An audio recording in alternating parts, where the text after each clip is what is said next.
Hey everybody, welcome back to RotoCurve Live for Week 13. Feels like it's been forever since we saw you, but of course last week was Black Friday. Everyone was busy. So what we were able to give you this week, though, a full slate of games. There are only two teams on bye. So with that being said, welcome back to RotoCurve Live for Week 13, as always, presented by Rosters.com.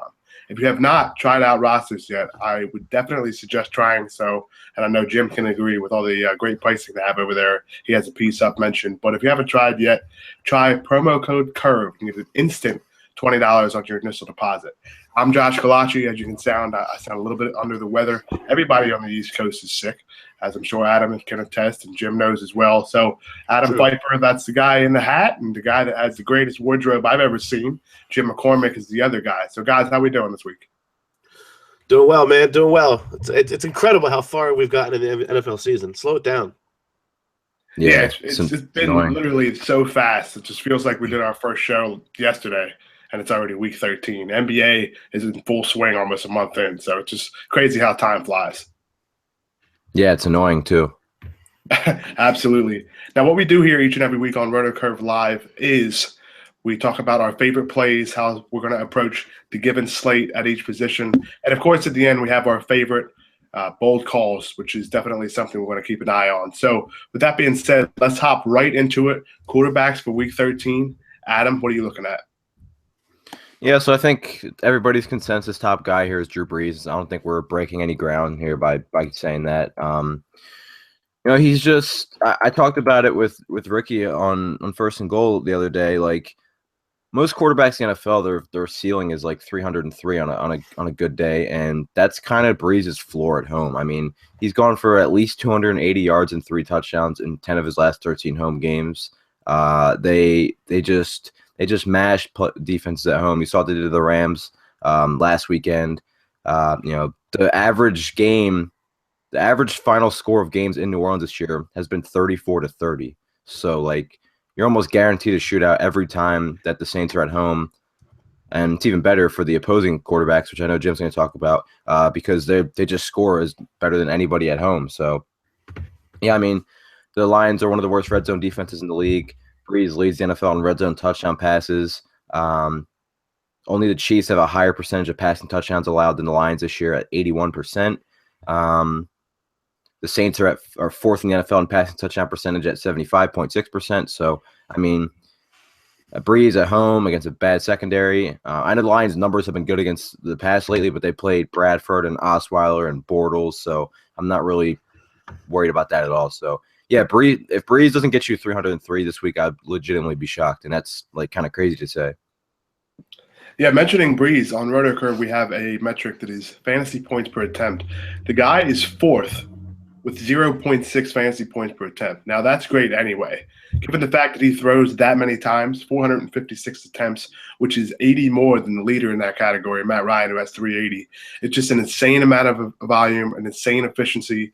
He gets the bump basically regardless of when the Saints play, but at home it's even that much better. Yeah. So, I think we all agree Brees is that great play this week. Yeah, and he leads the NFL in completion rate, and the Lions are allowing the highest completion rate in the league. It's just a perfect spot for Brees in this offense.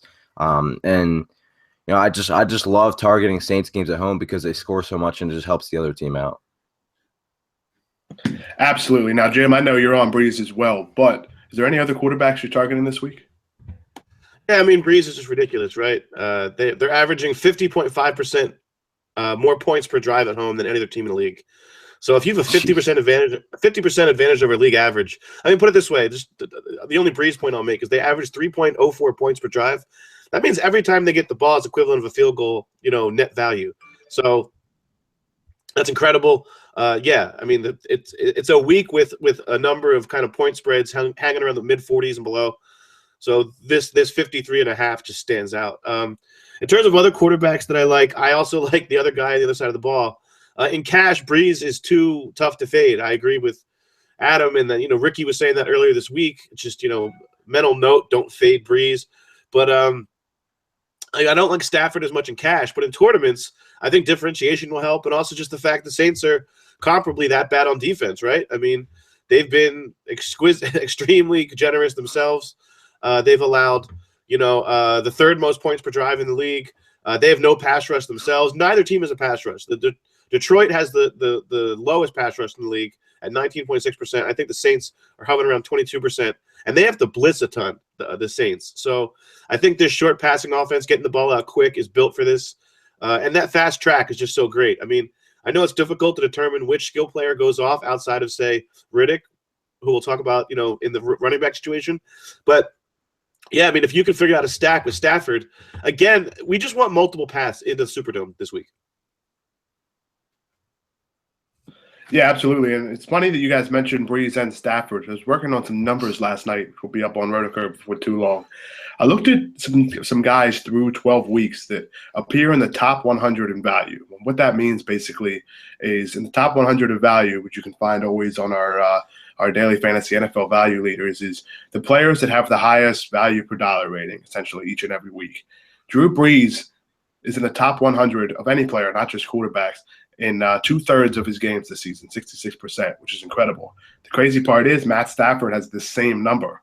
So you're looking at two guys that have been incredibly consistent, and when both of them hit that value, it's well over 3 times. So I think those two guys are excellent quarterbacks this week in cash and beyond. But Jim, I'm with you. I think fading Breeze should be a little bit too bold of a situation to do in cash games.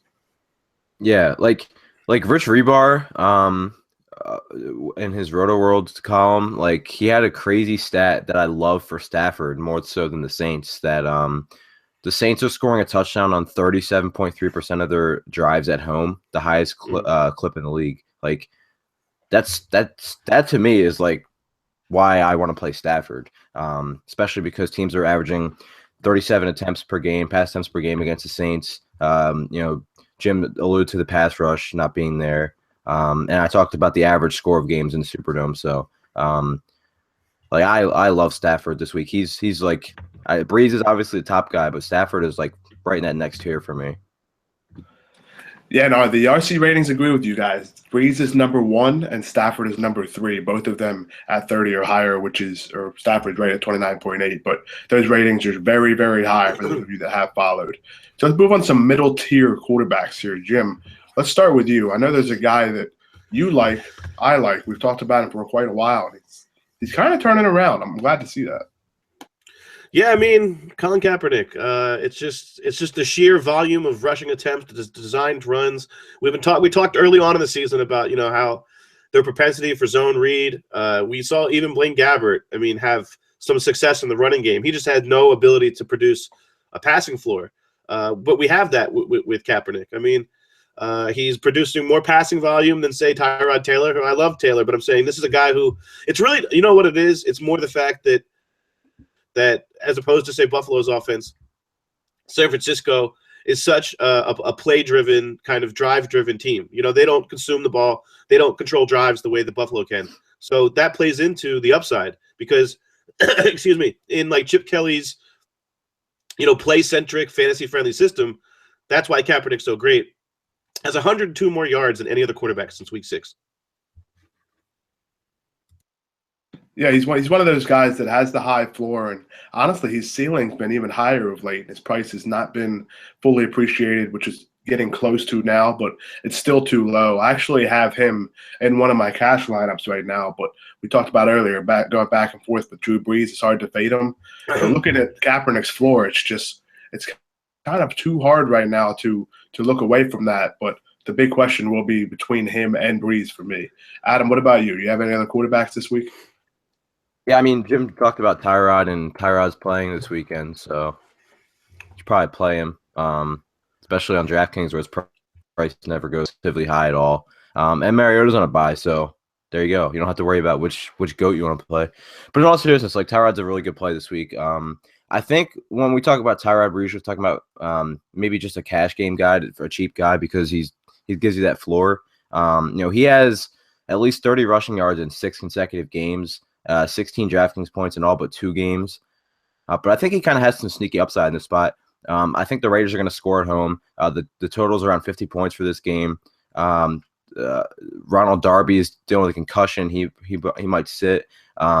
Buffalo's defense and offense, for that matter, are just much worse on the road. But Watkins is back, and he may not be 100%, but I mean, he gives this offense a completely different dynamic. You saw the deep shot they had last week. It was a 62-yard pass. It was really nice, and that's what has helped Tyrod last year.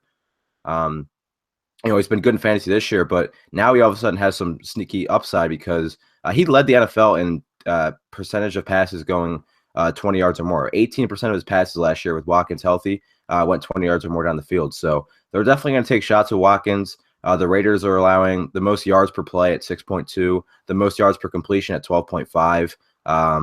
So I think Tyrod's a great play. And the other guy I'm looking at who I think nobody's really going to be on, and the only reason people will probably be on him is because his receiver. But Matt Ryan at home, Kansas City has been a lot better against the run with Justin Houston back in the lineup, but their overall defense has really been just pretty poor on the road. And 6 of the last 8 quarterbacks to face the Chiefs to finish as a top 12 fantasy quarterback. And they lead the NFL in passing touchdown rate on defense at 83%. So the touchdowns that are being scored against them are coming through the pass. We know the spot that Julio's in. They're allowing 1.8 passing touchdowns per game this year at home, but on the road that jumps to 2.2. So I think Matt Ryan's a good tournament play that nobody's really going to be on. Quarterback ownership is always spread out, but I think it's going to be especially like that this week. There's a lot of interesting guys that you can make the case for. Yeah, absolutely. You're talking about Matt Ryan's price, at least on DraftKings, $6,800. He's $200 cheaper than Stafford, who a lot of people want to use, $800 cheaper than Drew Brees. Aaron Rodgers is $100 cheaper than he is. So it's one of those spots we always talk about awkward positioning and pricing. Yeah. That's exactly where Matt Ryan's going to be this week. I don't have Rodgers written down here, but love Rodgers. I'm playing him a lot on DraftKings so much. I really like Rodgers on DraftKings. Yeah. Yeah. There's no reason he should be that price. I mean, I think I saw somebody that that has to be one of his lowest price tags of his career, right? I guess it's the Houston allowance rate or something, but it's they're throwing 70% of the time over the last 3 games. They have no semblance of the run, and Rodgers is at home, and Houston's secondary has been good, but Philip Rivers just went at them last week and tore them up, and his offense is more depleted other than running back than Green Bay's. Rodgers still has Adams and Jordy and Cobb. So I don't understand that. I'm going to have Rodgers in a lot of DraftKings tournaments at that price. It just makes no sense to me. Yeah, just to pick up on Rodgers really quick. I know he's not a guy that we identified heading in, but I agree. The pricing is so inviting. Plus, I think people fade this Houston team because they're pass defense, but they've given up the 12th most points per drive on the road. It's kind of a home-based defense. They've also They've padded those stats playing in that division, that's always a reality for them. Plus, their pass rush is also juked a little bit by those first 3 weeks with Watt. Since week 4, I think they have the 8th lowest pass rush in the league. So they don't create organic pressure. They're going to have to blitz to create pressure. We know Rodgers is excellent against added pressure. The other thing I love, you just talked about it really quick, is volume. 44.5 passes per game over the last 6. That is 1 pass shy of the all-time record that Stafford averaged over 2012. So I mean, it's a pretty big sample, six games. I think if you extend it to 8 games, even it's in the 43 range. So yeah, they're passing to run. They can't run. I agree with you. The volume's there, the floor's there, the ceiling's there. I mean, playing in Lambeau is not easy, especially for a team like Houston, who is going to travel up there, unfamiliar setup, and really doesn't have the pass rush to contend. Yeah, with you guys on those guys. Let's recap quarterback real quick. We talked about Drew Brees. All of us love him. We just mentioned Rodgers also in the same tier, but not in the same price tier, so that's interesting. The 2 running quarterbacks, Tyrod Taylor and Colin Kaepernick, also make for great cash game plays. And, of course, Matt Stafford. We can't forget about him and the great matchup this week. So let's move on to running backs. This is a very interesting week for running backs because in the middle of the season there, we had a lot of guys every single week that were 3,800, that were 4,200, 4,300, that were easy cash plays. But in the last couple of weeks, it hasn't been as easy. So, Jim, let's go to you. Is there anybody that you have to have in your lineup at running back this week? No, you're right. I mean, the running back market has eroded, right? We're only left with these bell cows and then whatever else the injury market's kind of letting us happen. It's committees and bell cows. But it's Le'Veon Bell for me. I know it's sacrilegious on air with Adam to not say David Johnson, but because Johnson is just ridiculous in his total yardage ability. But I think Bell's a comparable guy. Also, you got to look into the home favorite factor. I think that Steelers line is up to 6.5 now. And also the Roethlisberger factor. We didn't even mention him in the thing, but he's a tournament guy for me in the sense that they're basically the Saints of the AFC. He's averaged 336 yards and 3.75 touchdowns at home. It's a 4-game sample, not the biggest sample this deep into the season. They've been pretty road heavy in their schedule, but still, just the reason that's valuable is because he's got one less catch than Antonio Brown since week 4. That's ridiculous. Brown's second in the league. He's third in the league in receptions. He's got 57 receptions since coming back. He's got 24%. Or 23 point something percent of the offense, of the passing offense. That's the same percentage that like Amari Cooper and Michael Crabtree have as like de facto number ones on their own team. So you're talking about a wide receiver 1 target share. He's got an 83% share of the rushing market on Pittsburgh, which is second only to Melvin Gordon in the league.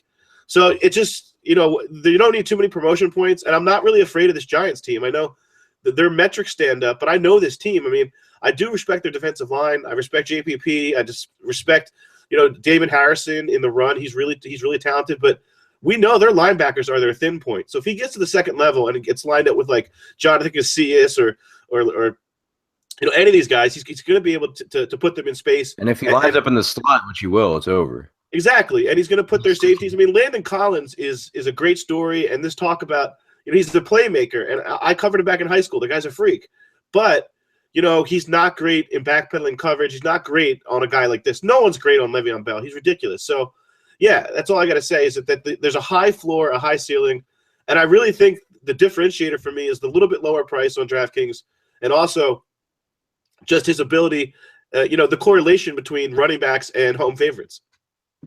Yeah, that's something that cannot be stressed enough. I'm glad you brought that up, Jim, is there has been a deep correlation in home favorites and big numbers, especially what the Steelers are having here for running backs. We've seen it a lot, and it just makes sense when you think about it. If a team goes up by 2 or 3 scores, what are they doing? They're running the ball. Yeah. And that Close the game all out, comes right? from Le'Veon Bell, as Jim was mentioning, with the 83% of the rushing share there. So you talked about Bell. I know Adam loves David Johnson. It seems that this week, and just like every week, you have to pick between the two. So, Adam, why don't you make the case for DJ? Yeah, I mean, to be fair, I think he's a couple hundred more. Or no, it's only 200 more. Yeah. Yeah. So I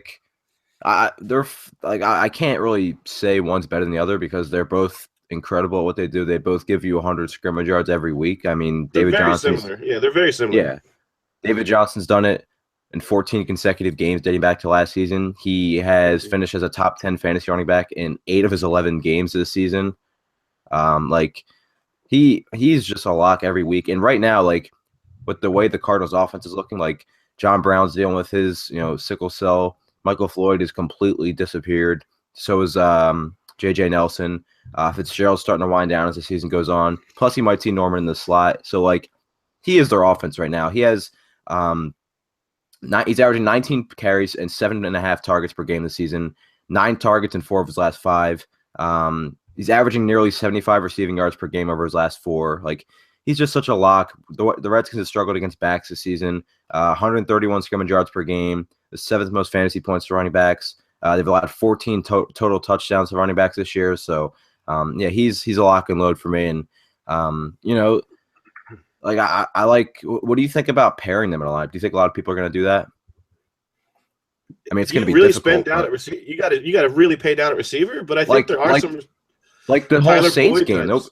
Yeah, you can get those guys, but and it's not like the Saints guys are overly expensive. If you get a guy like Willie Snead as your number 1, or really, I love Snead.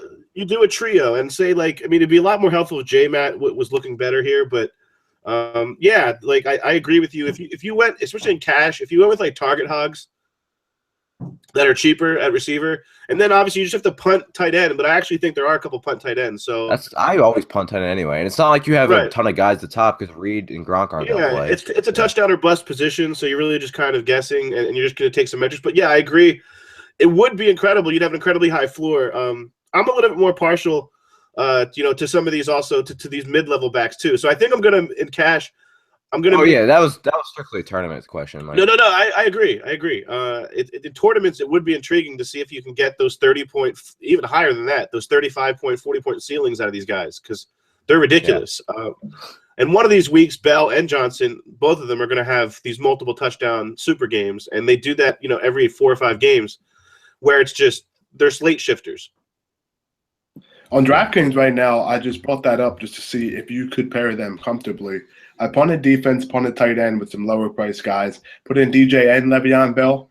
You have an average of 5,200 for quarterback, 3 receivers, and flex. So it is doable. It's not like it's something that you can just completely – you have to use 2 guys at 3K or something. You can go like Malcolm Mitchell, Reek, Tyreek Hill. Yeah, and if you use a cheap quarterback too. Tyler Boyd, right. Because what you can do there is the way I look at this, and Rob, we're talking about lineup construction, is you could go Barkley and Wilson, and you have plenty of money at the other receivers positions as well. With and then you just don't watch, the game on Sunday. Exactly. All right, now Adam, what about you? I know we talked about the top 2 guys, but in the middle tier at running back this week, what are you looking at? So I think someone who's going to go really under the radar is LeGarrette Blount. So we know that Blount is a preferred play when New England are heavy home favorites, and that's clearly the case here. I think the spread is around 13 or 14 points, and he's going to he's not going to give you anything in the passing game, which is why you prefer him on FanDuel. But he has the highest touch rate looking at the RotoCurve premium stats of any running back with 200 snaps this year. He's at 57% touch rate. So when he's in the game, he's getting the ball. New England hasn't transitioned into a pass-heavy team with Brady back. They haven't even been a pass-first team. They're still a top 5 running volume team this season with Brady back. So especially with Brady a little hobbled, Gronk out, Bennett's banged up, you got to think they lean on him if they're ahead in this game. And over the last 3 weeks, the Rams are allowing the most rushing yards per game in the NFL. They're giving up 10 more points per game on the road than at home this season. He's 4th in the league in red zone touches. So I think he's a really sneaky guy.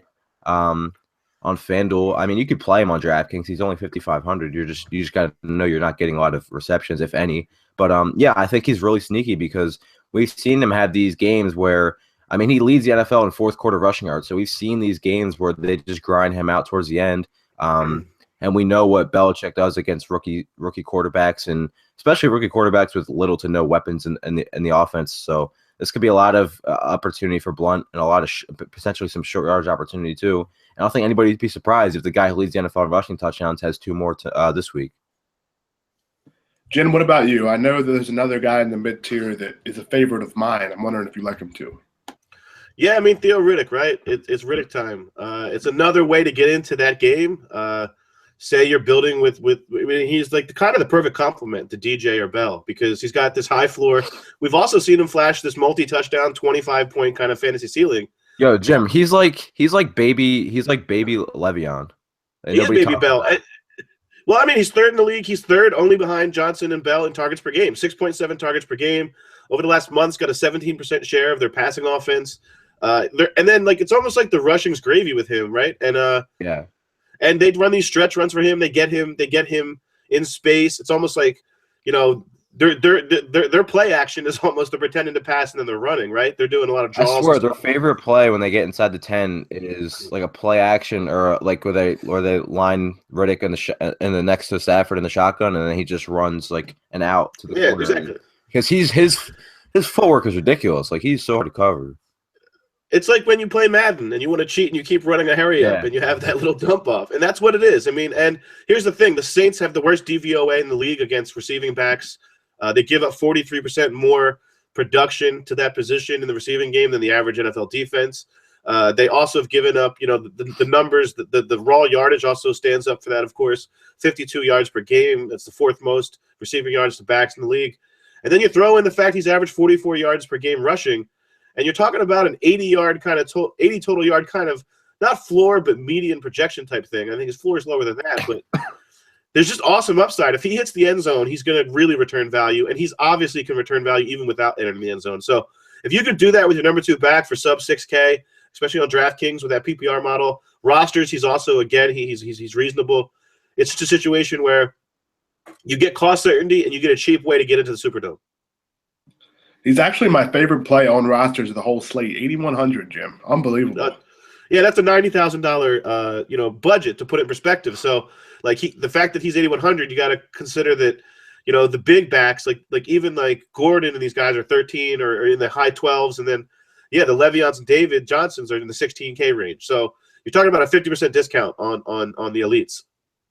Yeah, if you are playing on rosters, that running back position, Terrence West is 8,500 and Theo Riddick is 8,100. So that should answer your question there. And that's a full PPR model, right? So absolutely. Yeah, and Riddick actually has the highest rating of any running back we've seen all year on the RotoCurve premium tools. He's at 30.2 right now, which is an elite number.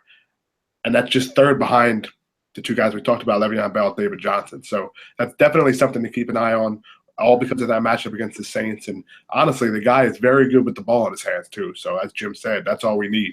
He can get in the end zone once or twice, and you're looking at a huge game out of him. Someone had a great joke this year on Twitter. It was like, he's a better receiver than Tavon Austin, and Tavon Austin's a better running back than him. Yeah. Yeah. I mean, I don't disagree even a little bit. I think it was Scott Proctor, somebody like that. Now, Adam, let's go back to you here. We talked about Blunt. We talked about the two top guys. We talked about Theo Riddick. Is there anybody else in the mid-tier running back you want to look at, maybe as a tournament play?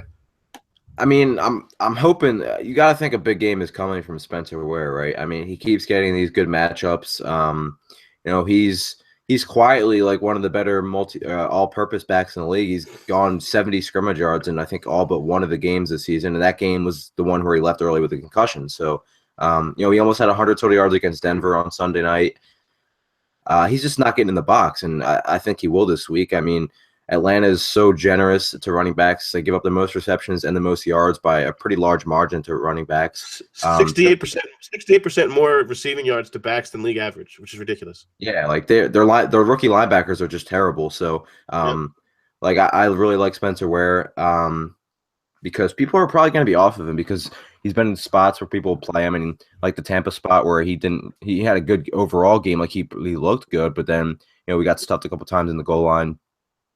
But he can easily get in here. This game should be relatively high scoring. The spread is relatively close, and the Falcons have allowed a touchdown on 75% of their red zone trips on defense this year, the highest rate in the league. So I'm going back to Spencer Ware, man. I think a big game is coming. I mean, he's given you near 20 touches seemingly every single night. So I'm gonna go and he's got another good matchup next week. I think he has Oakland after this week. So I think the big game's got to be coming for Spencer Ware. And he will be very low owned as well, with the fact that he's going to be costing less than Jordan Howard, who I do think we should mention. I'll mention him real quick against the San Francisco 49ers. A lot of people talked about Howard being in the doghouse, quote unquote. He dropped a pass that should have been an easy touchdown last week. But it's one of those situations where he's a running back. He could get 15 to 20 touches, and he faces the Niners. I know his price is a little high right now, 67 on DraftKings, 7,400 on FanDuel. But on rosters, he's only 11-2. So that would be a great guy to pair with Theo Riddick over there. And you're getting both of them for a combined $19,300. And on a $90,000 cap, that's an excellent way to target two cheap backs that have high upside. So, Jim, I know you had one other guy, and I think everybody wants to talk about him, but are we concerned at all with Jeremy Hill, or is it just something that's a free square this week? I think it's a free square. I mean, the Eagles defense, as we know, has okay overall allowances to the rush, but I think it's one of these things where you can pass on the Eagles, right? They've given up like the third or fourth most yards to receivers, so why would you run when they're so easy to pick on in the outside corners? Which is to say, they've still allowed, I think, the 8th most yards per carry to running back, so it's not like they're that stout.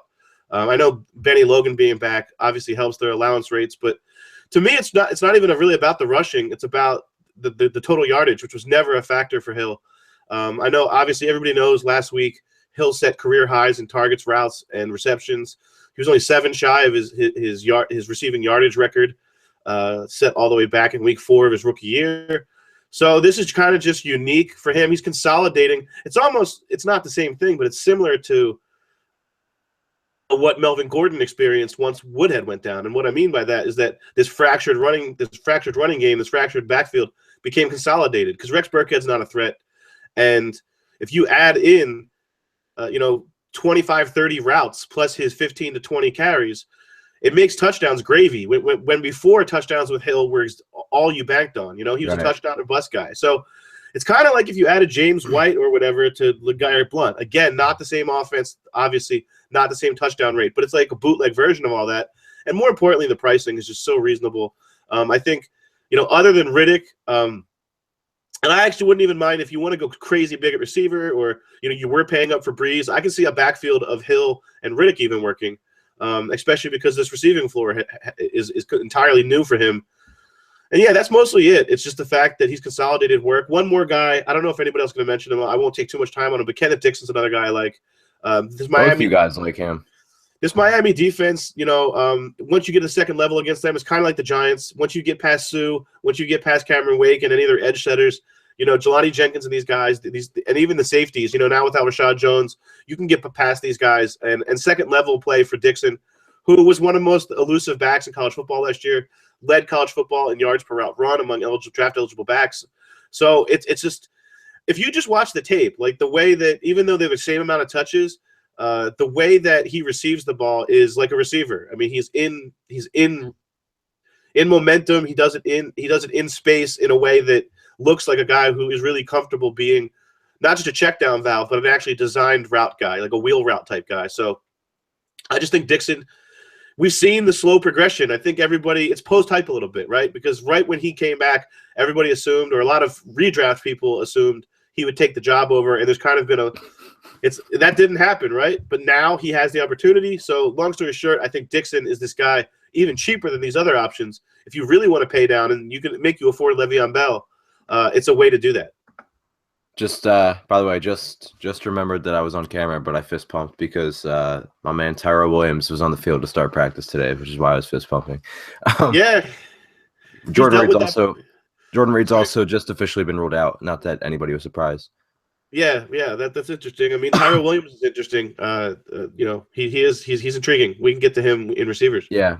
Real quick, the way I look at Jeremy Hill now, all of a sudden, when Gio was there, it was like Jeremy Hill was Asiata and Gio was like a better McKinnon. And now it's like Jeremy Hill is both of them mixed. If they both were like the same running, like mixed together on the Vikings. He's the Vikings Voltron. Yeah, he formed like Voltron. Yeah, that's how I view Jeremy Hill. But yeah, like on FanDuel, I have a lineup with him and Blunt, and I just paid up for receiver and quarterback, and I kind of like it. Josh, I think that's an old school. It's maybe 280s. That Voltron reference too. I think I'm on the border of understanding. I'm not quite sure. I was just Voltron was four separate alien tigers who would form together and make one huge alien robot. Yeah, right? See, I didn't know that. I thought I did, but I didn't. Form like Voltron was the jam in the 80s, dog. This is the expert analysis you get here on RC Live. I'm thinking about using Voltron in cash this week myself. I hear you. But Voltron. I don't know. It'll be one of these situations where we'll have to figure out if I can get some room for him. But the thing about Kenneth Dixon, really, the guy had 17 touches last week. A lot of people were worried, is he going to get the work? Is he going to get the work? Dallas 2 weeks ago, he only had 7 touches, but that game did not go as planned. I think Baltimore only ran like 46 plays or something. Yeah, they abandoned the run again.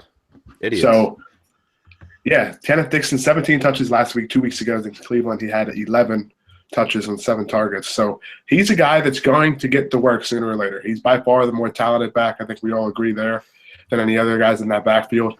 And as Jim mentioned, the guy last year in college was unbelievable with the ball in his hands. Now, I know Louisiana Tech is not one of these top Power 5 schools, but every time the guy had the ball, you just knew that there was no chance anybody was going to tackle him unless it was the second or third try. And it's kind of looked that way in the NFL too. So if they continue to get him the ball with momentum, as Jim said, I think he makes for an excellent play in tournaments this week. Just 3,700, perfect pivot for Jeremy Hill. And the other thing too is – sorry, go ahead. Jim. I'll close it. All right, the Dolphins, they averaged the second highest pass pressure rate in the league, 32%. Flacco's terrible under pressure, but I do think, if Cameron Wake, people aren't talking about it, he's like on fire right now. If he's getting to Flacco, I do see a lot of these like dump off valves, and I think it could be like kind of this like breakout game, 80 total yards, 2 last 3. Yeah. He's going to probably be my bold call. So go ahead. Sorry. And I was just going to close the running back with, you talk about Dixon out of the backfield, catching the ball with the pressure, and guess who scored their first career receiving touchdown last year against Miami? Carlos Hyde. So that helps. If Carlos Hyde catches a touchdown against you, then that's something. Let's round out running backs with a quick recap. We mentioned the top 2 guys each and every week. Jim mentioned his case for Le'Veon Bell, and Adam talked about David Johnson. You can't go wrong with either one of them, and I actually just made a lineup with both of them that has Tyler Boyd, Michael Thomas, and Marquise Wilson. So you can do it. It's possible to do. We have the middle tier backs like LeGarrette Blount, who I think is an excellent option in tournaments. Adam talked about him. Also with Theo Riddick in the mid-tier there as well with Spencer Ware. And, of course, we talked about Jeremy Hill and a guy that's a nice pivot, Kenneth Dixon. So let's move on to wide receivers here. It's tough this week because you can go every which way. You can pay up for quarterback, you can pay up for running back, or you can pay up for receivers. So I don't think there's going to be a lot of lineups that have the same exact thing. So, Adam, we'll start with you, receiver. If you are paying up, who are you looking for? Julio. Especially on FanDuel, he's just so much cheaper than the Evans, AB, Beckham group. And we've seen Julio have a dud and then follow with a monster game. He's done it every single time he's had a dud this season. So, we know that the Chiefs' secondary is beatable. They're allowing the most fantasy points to receivers, largely because they don't move Peters around. So other teams will put their wide receiver one on the left side. That's why. Like, I love Kyle Shanahan for fantasy because he just does smart things. Sometimes it's not great for Julio, like the Denver game, but were you expecting a big game for Julio against Denver anyway? Like, he game planned to get his running backs in space out of the backfield and, try to avoid those corners. You got to think Kyle Shanahan, who I think is the best offensive mind in the NFL, at least that offensive coordinator, is going to put Julio on the left side where all the wide receiver production has been coming from against the Chiefs. Matt Harmon had a nice little of NFL.com had a nice little picture where it shows the percent of yardage in a game coming from the left side against the Chiefs. You have, Mike Evans went for 6-105, A-Rob 7 for 76-1, Michael Thomas 10 for 130, Amari Cooper 10 for 129, Antonio Brown went 4 for 62-2, and that wasn't like a half of work. And then Sanders obviously on Sunday night 7 for 162-1. All those receivers I just named, according to Matt Harmon, had at least 60% of their total production come from the left side. So I think Julio, when he sees Philip Gaines and company, is going to absolutely roast them. I talked about the Chiefs defense on the road giving up over 2 touchdowns per game. They're allowing more yards than any other team in the league to receivers by about 20. The second worst is Tennessee. So they got him beat by about 20 yards. I just think Kyle Shanahan is going to put Julio in all different sorts of positions to just dominate the secondary. He kind of did that against the Eagles, right, a couple weeks ago, where he just wanted to use Julio against these bad corners. He didn't score, but he had like 10 for 130 or something like that. So I think Julio is the number one wide receiver play this week, and you get him at a bit of a discount, especially on FanDuel. Yeah, I don't really understand the price on FanDuel. It's ridiculous. Like yeah, somebody wanted to type in 93 and typed in 83. It does look like an error. But yeah, he's too much cheaper than those other guys, and I think that's going to make him highly owned, or at least he should be highly owned, because the way FanDuel's lineup construction works for NFL is you can fit more of the star players if you have just 1 or 2 punts rather than having to punt 2 or 3 guys and go stars and studs. So yeah, Julio Jones, the highest ranked receiver right now on our wide receiver cheat sheet, 33 rating, which is incredibly high. But the interesting part there is it's over 4 rating points higher than anybody else, but he's not more expensive than them. So it's very interesting there. Jim, what about you? If you're paying up for a receiver, who's another guy you're looking at? Yeah, I mean, obviously I love Julio, but, I think it's completely fine, especially in tournaments, if you're going to want to pivot over to Mike Evans, just because, you don't need to oversell this guy, right? He's ridiculous. Just amazing. Since the whole season, he's leading the league in target share of his team. But since week 5, it's become ridiculous. 34.6% of the targets for Tampa. To put that in perspective, nobody else is over 29% in the league. He's got a target on 36.1% of his routes. To put that in perspective, league average over the top 100 targets is 19%. Nobody in the top 50 has a rate over 29%. He catches a pass on every 5th route, which, like, to put that in perspective, like, Antonio Brown is right there too. But like Odell Beckham, for example, catches 1 on every 16% of his routes. So it's just like there's a market share kind of element here that's just so elite. I understand that Casey Hayward's been solid, but we've seen, Evans do dirty things to these top corners already this year. And it's really just about the best thing about him. It's not just scheme. It's not just talent. It's not just opportunity. It's all 3 of those things. Josh talks about checking boxes a lot in NBA DFS because, you really seek out differentiation on these bigger slates. There's more options, more teams in play like that, and just, more diversity among the player pool. Well, that's kind of what's happening at receiver too. I mean, it is the big player pool. It's the one where you need to make your decisions, and Evans just checks all those boxes. So, yeah, he and obviously last year looks like the outlier, right? I mean, like he is a 1,500-yard, 12 touchdown monster. And the thing about Jameis Winston is he never leaves the field without a touchdown. It's not the most amazing floor set to say the 1 touchdown per game, but you'd be surprised. A lot of guys leave the field without a touchdown, even the big ones. He scored a touchdown every game of his career.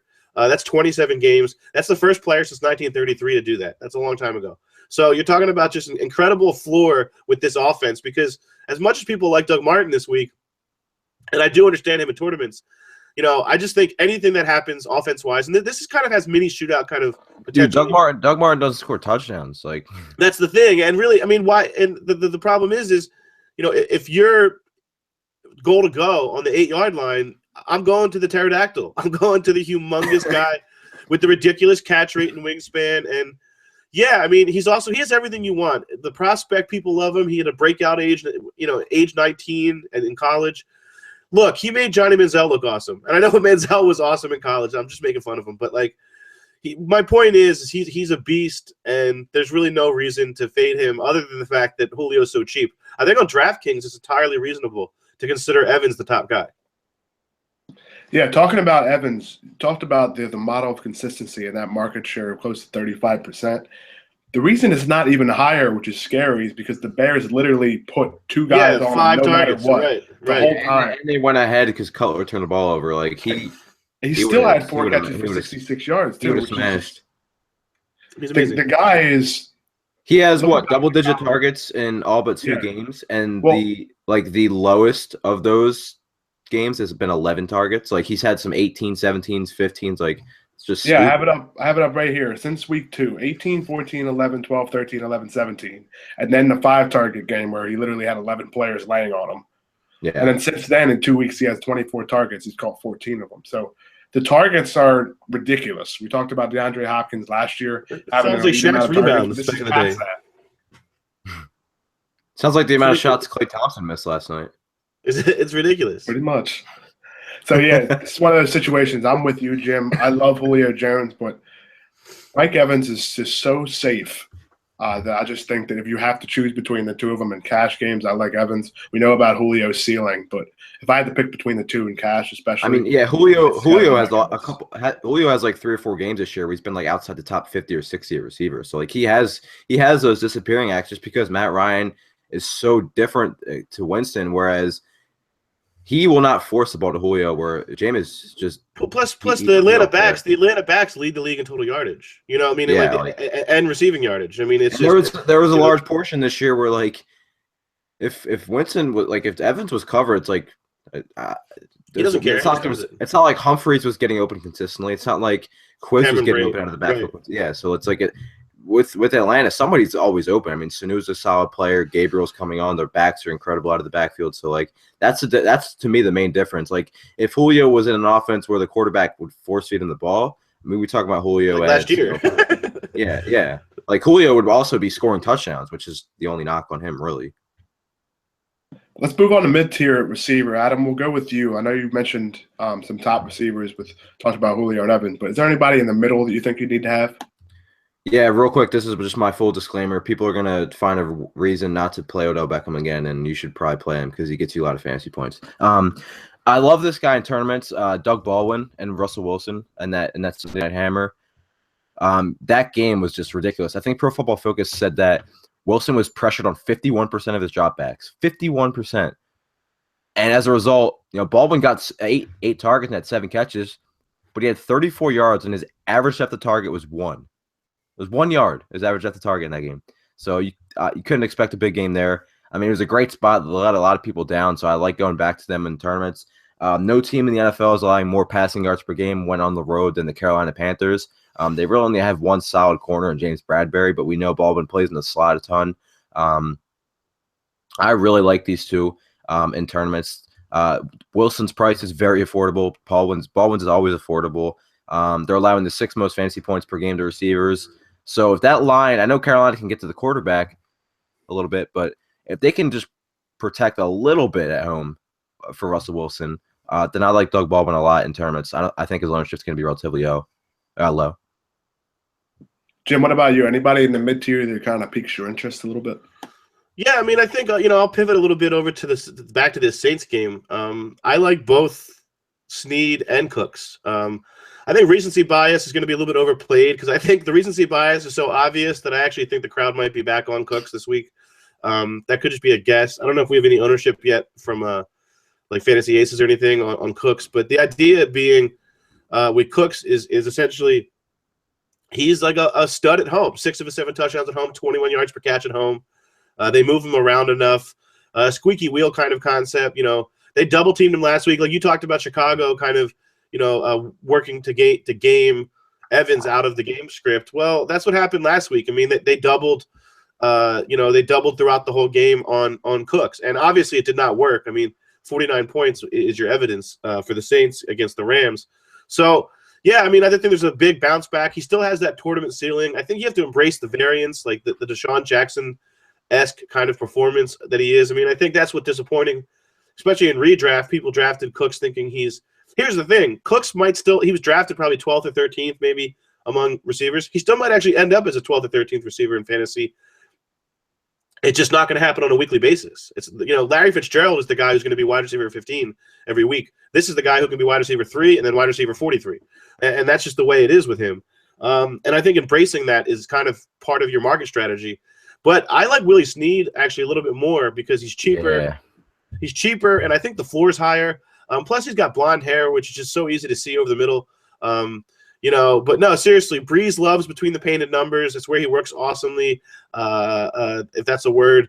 I know Fleener has been kind of worked out of the scheme, only played 90% of the snaps last week. So they're running a lot of these, these obviously 3 wide receiver sets. They want to spread out this Detroit secondary, especially with the safeties. Detroit safeties are really exploitable, Glover Quinn and Tavon Wilson. So, yeah, it's just a good setup. I mean, 7 targets and 6 of his past 7. I think if you extend it, it's like, he's had a few games where he's been a no-show, but that's part of being part of the Saints offense, and I'm willing to accept that variance. And again, I want as many shares as I can. Yeah. It's almost like last night, right? In the NBA, you want to stack up that Warriors game. You want to stack up this Detroit game. Or let's call it the New Orleans game. You just want to get into the Superdome. As much as I keep saying that, you want to get into a game that's hovering around 54 points. Especially, you don't want multiple shares of games where something unexpected has to happen. This is the expected. The expected is, a 31-27 game. That's just the expected. And the ceiling's higher than that. Yeah. So I pulled up Fantasy Aces ownership. It looks like Brandon Cooks is the highest owned receiver so far on Thursday Lock. There you go. So it's the recency 16%. bias. It's the bias of recency bias. Which that makes me want to play Snead even more because you talked about how Breeze is so good in the middle of the field, and that's what this offense is based upon. And then he's going to see Quandre Diggs, who's been terrible in slot in nickel coverage this season. So yeah, I think Snead might actually. I wrote up Michael Thomas, who you can play as well. I mean, he leads the NFL in catch rate on deep passes, and we know Breeze goes short a lot, but they're still right there with the Falcons in deep passing this year. So. Yep. Like, you can play all these guys, but I think if I had to rank them, it'd be Snead, Thomas, and Cooks, just because, like, I just think, like, first of all, if you're playing these guys, like, I love when I'm playing Breeze in lineup, I love using both two or three. Like, you could use all 3 of these guys in the tournament. Like, they could easily all score. Like, it's more than possible. But yeah, I think Snead against Diggs and being cheap is a great option this week. So, yeah, I like all 3 of the Saints guys. But, yeah, at 16%, if he's going to be that highly owned on other locks, then there might be some merit to kind of, not fading Cooks completely, but, like, going with more Snead. Yeah, it makes sense. I wanted to touch on Michael Thomas real quick, just a stat. The guy has 4 catches in every single game this season, and he's averaging 12.5 yards per catch, essentially. So you're looking at 12.5 times 4 is 50. Or 12, yeah, basically. So, and the 4 catches is 4. So in PPR formats, the floor is 9, regardless. You start there. Add in the matchup against Detroit, add in the high-scoring game of 54, which is nearly 8 touchdowns, add in the matchup. I just think this guy is still priced too low. $6,900 has been his highest all year, but I think it's a $7,500 plus receiver this week. So he's also I have to put him in my lineups. He's also probably the most underrated wide receiver in the NFL in terms of just talent. Him and Jamison Crowder. Crowder's kind of coming on this year, but like those dudes are good, and nobody really talks about him enough. Yeah, and he's only a rookie too, so it's bro. In seasonal, like there was like before, like right before the season started in drafts, like this dude Snead was coming off the board at like wide receiver 40. It made no sense. All right, so we mentioned some high-priced guys and some mid-tier guys with Michael Thomas and Baldwin, but we just need to talk about a cheap guy. So, Jim, Tyler Boyd, is he worth using again this week? Yeah, like I said, I'm on Hill, but I'm also there's still enough volume to be had here in the Cincinnati offense. I mean, look, Gio Bernard and AJ Green, they had 49% of the passing offense through week 10. So, I mean, obviously, Green had the largest market share in the league through that time, and these guys aren't here, obviously. So, yeah, I mean, Brandon LaFell is running more routes, but Boyd's getting more targets. He's the more high-percentage guy. Everything efficiency-wise is more impressive in terms of Dalton's QBR, passer rating, all those things. Now, that's stuff that we look at results-based, but if the team is at all looking at what's working, it's Boyd. Especially moving him around. He's got a versatile skill set. You can line him up inside. He can do reverses. We saw at Pitt kind of what you did. And also the other thing at Pitt, he wasn't, he was a volume guy. So he's used to having the ball in his hands a lot. That's what he was at Pitt. He was a bubble screen guy. It was basically to get him the ball and see what happens. I actually think some of that Bernard kind of workload actually does go to him a little bit, because he is a more naturally designed, get him the ball behind the line of scrimmage and let him break some tackles, or rather, follow the blocking. But in any case, 2 weeks ago he had 6 receptions against 6 different defenders. I think that's a note to his versatility, how he's lining up, and he's not going to be against the same guy all day. But if they do scheme him to get against Jalen Mills, to get against, if Leotis McKelvin's your best cornerback, you're in trouble. Jalen Mills ranks 120th out of 120 cornerbacks on Pro Football Focus. And the other thing too, kind of like Hill, the price hasn't reflected yet any of the increase in market share for Boyd. I just think the ceiling for Boyd is actually more impressive than I think than many people are projecting for him. Yeah, and like these have been kind of against like the borderline elite top 10 receivers, but like the Eagles, I think, have allowed 100 yards or a touchdown to a wide receiver 1 in 4 of the last 5. So if you consider Boyd kind of that guy, I mean, the matchup's there. I think Jordy was at 91 yards on Monday night, so he almost got there. There's a lot of cheap guys like Boyd and LaFell are both viable. You have Marquise Wilson and Cam Meredith against the Niners who struggle against bigger receivers. The only problem with that is you kind of have to pick, right? I mean, it's not like there was one guy who saw all the market share. I think Wilson had 12 targets, Cam had 9, Deontay Thompson had 8 or 9, Howard had a couple out of the backfield. So then of course you have Reek. I mean, Tyreek Hill is still way too cheap on DraftKings. Macklin's practiced all week, so like even if he plays, like I'll still play. I'm still not afraid of playing Tyreek Hill. He leads the NFL in route target percentage. He's seeing a target on 31% of his routes run, according to PFF. So that hasn't just been with Macklin out. That's been all year. So like even before he was playing a lot, when he was on the field, he was getting targeted and getting looks. And now with the stuff he's been doing the last couple weeks, he's definitely going to see looks even with Macklin active. We talked about the linebackers on Atlanta. So I'm not afraid of Tyreek Hill. I guess, you could even look at Malcolm Mitchell again, who's scored 3 touchdowns over the last 2 games. And Gronk's out, and his snaps will probably go up too this week. He hasn't been playing a full allotment of snaps. And last week, Brady completed 18 passes to receivers, the second most since week 2 last year. I'm sure you remember that Buffalo game, when Blunt was completely taken out of the game plan and they just passed like 50 times. Well, a lot of that went to the receivers. And like this is the most adaptable offense in the league, right? They're just like they can rewrite their script every week without regard to really a template, meaning they can just say, listen, this week we're going to get these guys schemed. And I agree. I mean, like we've always been talking about when will Brady get an outside receiver that he trusts. And it's early, but I think most importantly, he's trusting Mitchell in the red zone. The volume, it's really difficult to trust, obviously a Patriots outside receiver. So it's got to be tournaments. But I agree with you with the price with Mitchell. It's intriguing enough. And even with the low point total, we know these Rams corners are among the slowest in the league in terms of if you look at their 40 times. which is a little bit predictive. Like, they could be better than just what their 40 times are. But I think there is an ability for this guy to be their big play valve, even if Chris Hogan's the guy that we kind of backed on being that guy. Before we move on to tight ends, I wanted to touch real quick on Boyd as well.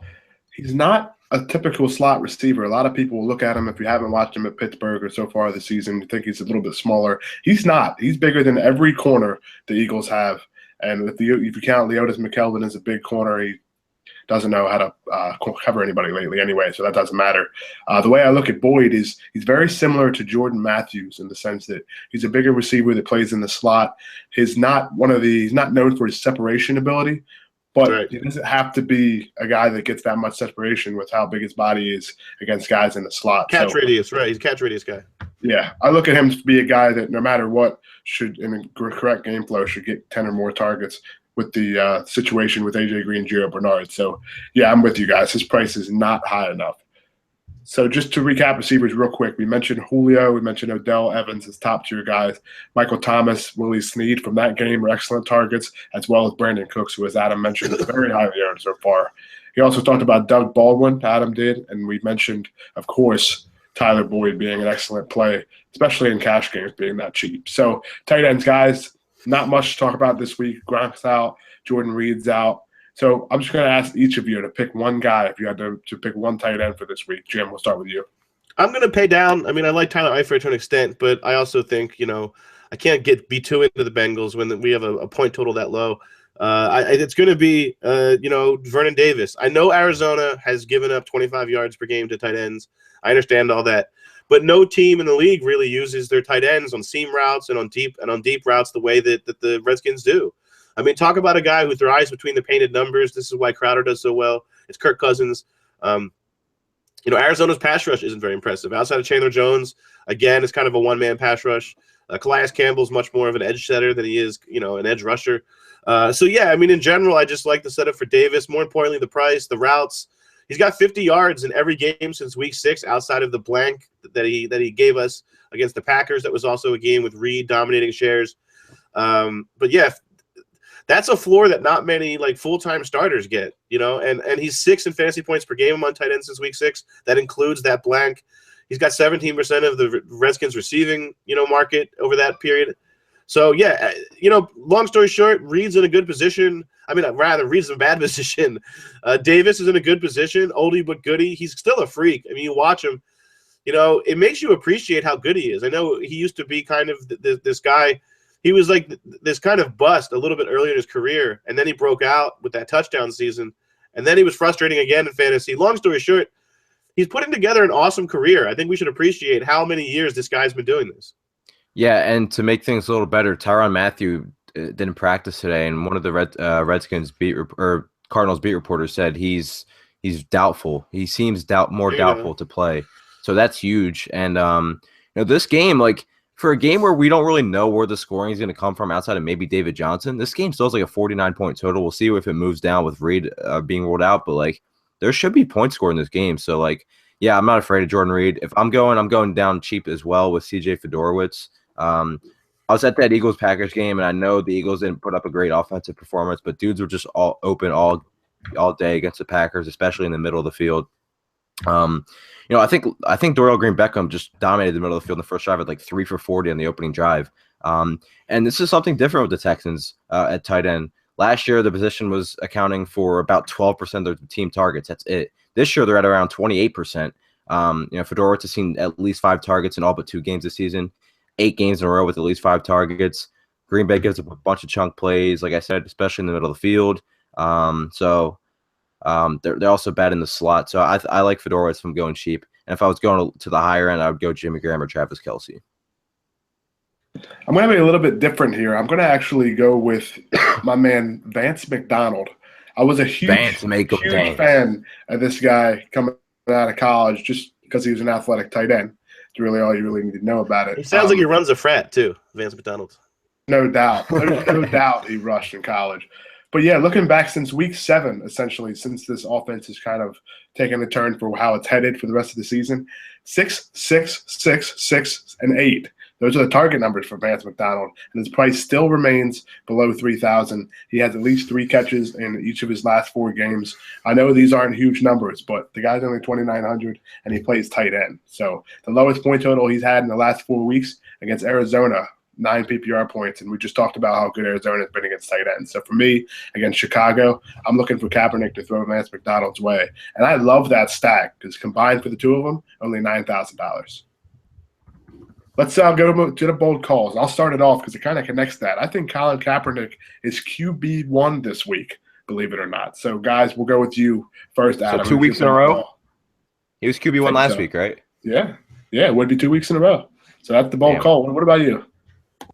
So I'm gonna go with Julio Jones. Has not at 100, but at least 200 receiving yards this week. I don't know if he's going for 300 again, but the way Shanahan runs this offense and what receivers have done against the Chiefs this season. I mean, even if he sees Peters, like Marcus Peters ain't covering Julio Jones. I know he gets a lot of picks, but come on now. So yeah, I think Julio goes for 200.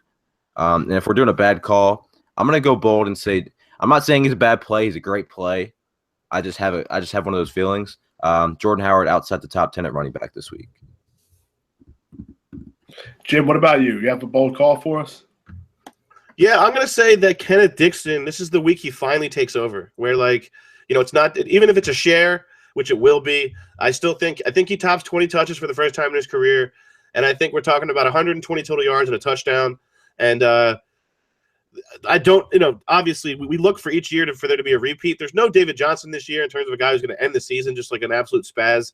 But I do think he could be the guy, the 100 total yard kind of – like a more talented Buck Allen than what we saw last year, in terms of just like a total yardage Buck guy. Allen saw stupid passing volume last year down the stretch. Exactly. And this isn't Trestman's offense, obviously, but I think, and here's the other thing. On the other side of the ball, I'm going to call my bad bold call. I think a lot of people are going to be rushing to Jarvis Landry because of what's happening here. But I think this offense has fundamentally changed. I don't think it's the volume-based drop down offense. They really aren't even passing underneath as much. Dude, they're they're Dallas light. Yeah, I think Kenny Stills is actually more interesting of the two. Especially paying down. I just think there's a natural herd mentality that says, all right, we're going to take 9 targets out of the offense for Parker and we're going to give them to Landry.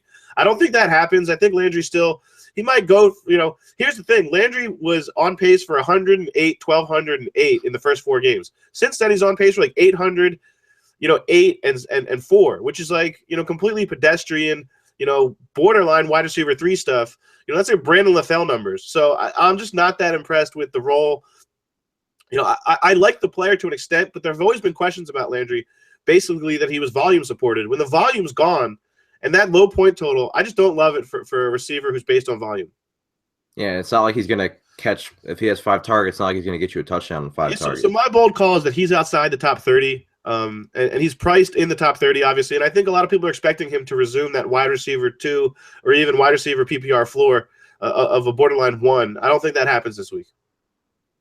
Do you change that if Devontae Parker doesn't play? That's what I'm saying. I mean, I'm actually even assuming Parker doesn't play, and I'm still down with that. Okay. Gotcha. I'm literally not playing anybody from this game anyway, except for the defense. Yeah. Exactly. I mean, and the only guy I'm into is a little bit of Dixon there. But no, I agree with you. I'm fading Ajayi and all these guys, but I just think fundamentally since week 6, it's a different offense. It's an inside-out offense. They run and then they take deep shots. It's not this Tannehill volume-based system. I like it. One more bonus one here. I want to give everybody a chance to maybe get a low punt play. I'm going to go Denard Robinson over 100 total yards this week. Interesting. I don't think the Jaguars can throw the ball for 500 yards, even when they're down by 50 with Bortles in the second half, regardless of who's playing in the secondary for Denver. Denver can allow a little bit of production through the running game. So I think Denard Robinson, with Ivory already announced out, we know TJ Yeldon is going to be limited even if he plays. So I'm going to go with Denard Robinson, 100 total yards. That's bold. That is bold. I like it. He'd probably only get 4, but we'll go with 100 hopefully. 4. So let's basically recap everything we just talked about. We mentioned all quarterbacks, running backs, receivers. one tight end each because it's not a deep position. And, of course, our bold calls, which were I like Colin Kaepernick and Denard Robinson to each be great plays. Jim mentioned Jarvis Landry to be a struggle this week, and he also likes Kenneth Dixon to get the ball rolling this week. Adam mentioned Julio Jones going over for 200 yards. And also, I want to say that I think Adam really means 400 yards because that's exactly what could happen if this game stays close. As I think Marcus Peters, if he plays this week, will get exposed. We all agree on that. Let's just look at what we have at RotoCurve for NFL this week. If you go to rotocurve.com and check out all of the free and premium content, we have tools, we have a lineup builder, red zone stats, snaps, targets, touches, everything you could possibly imagine. Consensus ranks starting to catch up to Adam, although he is 100 or so points ahead of me, so I will have to try to catch him this week. Also, good luck to Brian Healy, our DFS pro and NFL analyst, as he's in Los Angeles right now for the FanDuel PFC. The cheat sheet he's using to make his lineup is actually up on the site, so please be sure to go check that out. We know about Adam's excellent bargains piece, which is up. His beast of a cash piece is up as well, over 3,000 words each and every week, detailing all of his favorite plays. And his tournaments piece will be up this afternoon. As always, my favorite piece to read each and every week is Jim McCormick's Rosters Market Watch piece. The guy has the thing for the English language. He does it well, and he mixes sports in. So it's a perfect way to mix it all together to help your lineup succeed on rosters. So be sure to take a look at all this stuff, all this content under $1 a day. It is not a better bargain in DFS. Also, for those of you that haven't been on RotoCurve lately, I would go check it out. There's a banner where you can win a trip to the big game in Houston. Please be sure to go check that out. You have a chance to win 2 tickets, a bunch of different party tickets. There's tailgating, all sorts of stuff. To be sure to go over to RotoCurve, check that out, as you can win your chance to attend the big game. This has been RotoCurve Live for Week 13, as always, presented by Rosters.com. For Adam Pfeifer, for Jim McCormick, I'm Josh Collacchi. Good luck this week. Let's win the Bucks.